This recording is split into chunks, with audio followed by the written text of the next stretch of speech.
Alrighty, let's finish this week out with chapter number 28 of the Exodus. This whole chapter is about garments for the priests, Aaron and his sons. It says, "And take thou unto thee Aaron thy brother, and his sons with him, from among the children of Israel, that he may minister unto me in the priest's office, even Aaron, Nadab, and Abihu, Eleazar, and Ithamar, Aaron's sons. And thou shalt make holy garments for Aaron thy brother, for glory and for beauty." Garments for glory and for beauty. Before I get started, because you're going to see all it's exquisite work he's got going on from they're going to be lookers, I'll put it that way. When I first got saved, I didn't know nothing but, the kind of the currency of the realm around here is the old regular Baptist, and there's as far away from, getting all decked out as it can be. But when I first started going to church, and I seen like the Catholic Church, for example, I still not been in a Catholic church. I'd like to go to one sometime. They got a lot of pretty stuff, but I would see their priest all decked out in their robes and the big hat, and I was like, man, can that be right? And they're going around with the incense. But lo and behold, when I look in here and see how God decked out his priest, looks a whole lot like it. So I guess if it's good enough for the Lord, it ought to be good enough for us too. But anyway, this was Old Testament. This is what it looked like in Israel, in the temple and the tabernacle.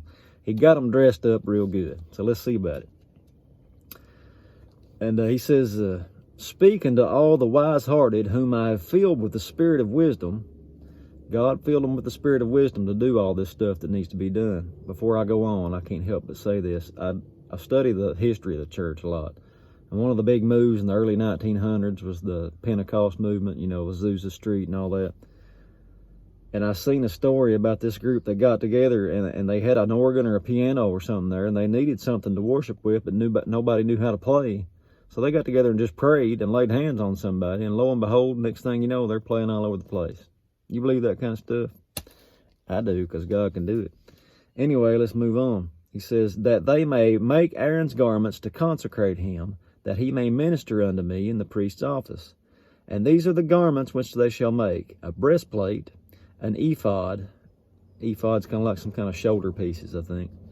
"A robe, an embroidered coat, a mitre," which is like a little crown thingy, "girdles, belt. And they shall make holy garments for Aaron thy brother and his sons, and they may minister unto me in the priest's office. And they shall take gold and blue, purple and scarlet, and fine linen. And they shall make the ephod of gold, of blue, of purple, of scarlet, and fine twined linen with cunning work. It shall have the two shoulder pieces therefore joined at the two edges thereof, and so it shall be joined together. And the curious girdle of the ephod which is upon it shall be of the same, according to the work thereof, even of gold, of blue, and purple, and scarlet, and fine twined linen. And thou shalt take 2 onyx stones, and engrave on them the names of the children of Israel." So they had to be pretty big to have all 12 names on them, I guess. But it says, 6 of their names on one stone, and the other 6 of the rest of them on the other stone, according to their birth, with the work of an engraver in stone, like the engravings of a signet. Shalt thou engrave the 2 stones with the names of the children of Israel. Thou shalt make them to be set in ouches of gold. And thou shalt put the 2 stones upon the shoulders of the ephod for stones of memorial unto the children of Israel. And Aaron shall bear their names before the Lord upon his 2 shoulders for a memorial. And thou shalt make ouches of gold, and 2 chains of pure gold at the ends of wreathen work shalt thou make them, and fasten the wreathen chains to the ouches. So you got little chains hanging on them, looking good. And thou shalt make the breastplate of judgment. Now that breastplate, it's called the breastplate of judgment for whatever reason. It says, "with cunning work. After the work of ephod thou shalt make it of gold, of blue, of purple, and of scarlet, and of fine twined linen shalt thou make it. 4 square it shall be, doubled. A span shall be the length thereof, and a span shall be the breadth thereof." I've heard people say a span's about like a foot. Don't know that. Just throwing that out there. He says, "And thou shalt set in it settings of stones, even 4 rows of stones. The first shall be of a sardius, a topaz, and a carbuncle. This shall be the first row. And the second row shall be an emerald, a sapphire, and a diamond. The third row shall be a ligure, an agate, and an amethyst. And the fourth row a beryl, an onyx, and jasper. They shall be set in gold in their enclosings. And the stones shall be with the names of the children of Israel, 12, according to their names, like the engravings of the signet. Every one with his name shall be according to the 12 tribes. And thou shalt make upon the breastplate chains at the ends of the wreathen work of pure gold. And thou shalt make upon the breastplate 2 rings of gold, and shalt put the 2 rings on the 2 ends of the breastplate. And thou shalt put the 2 wreathen chains of gold in the 2 rings, which are at the ends of the breastplate, and the other 2 ends of the wreathen chains thou shalt fasten to the 2 ouches. So got everything kind of connected up to the breastplate and the ephod and all that stuff. It says, and thou shalt make 2 rings of gold, and thou shalt put them upon the 2 ends of the breastplate in the border thereof, which is in the side of the ephod inward.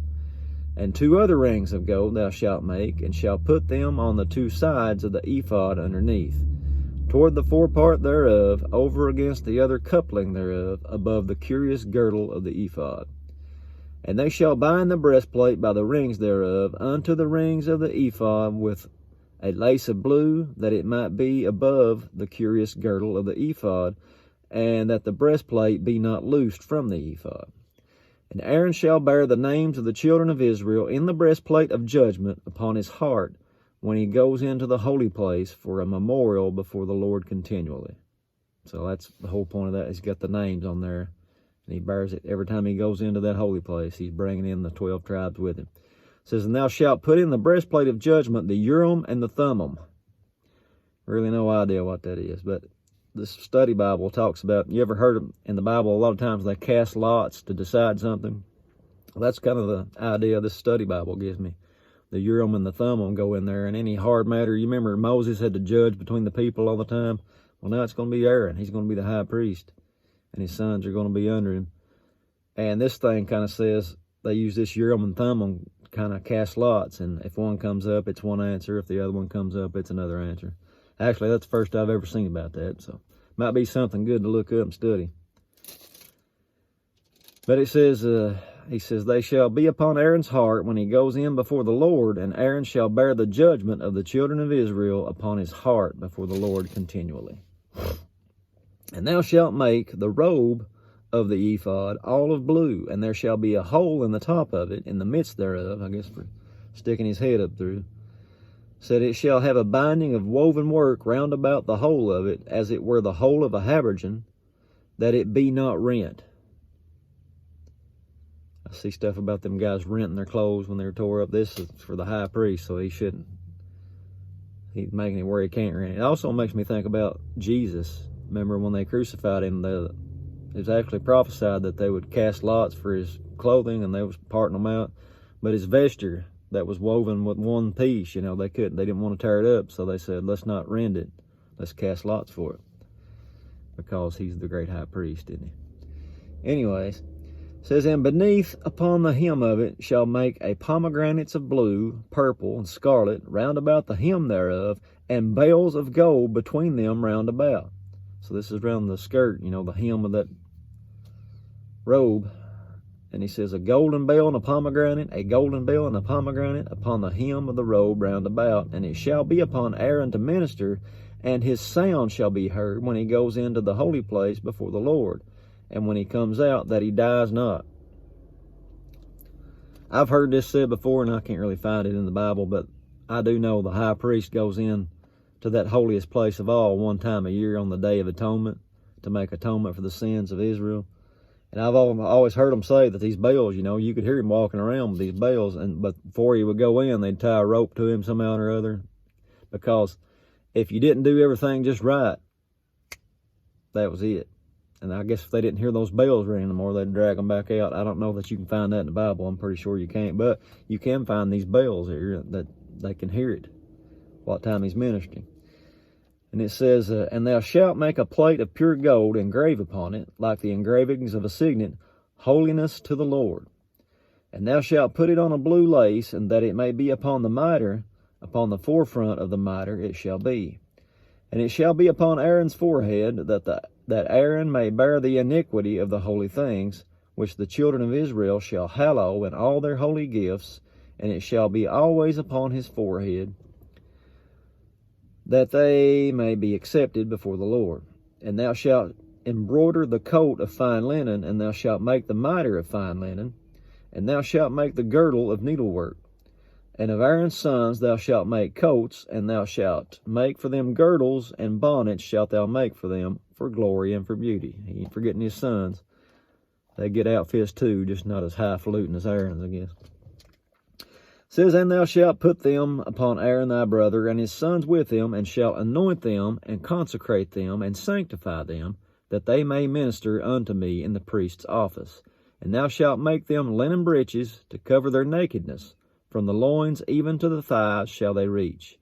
And they shall be upon Aaron, upon his sons, when they come into the tabernacle of the congregation, or when they come near unto the altar to minister in the holy place, that they bear not iniquity and die.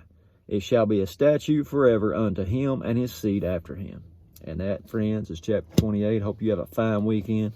Show back up Monday, and we'll try her all over again. God bless you.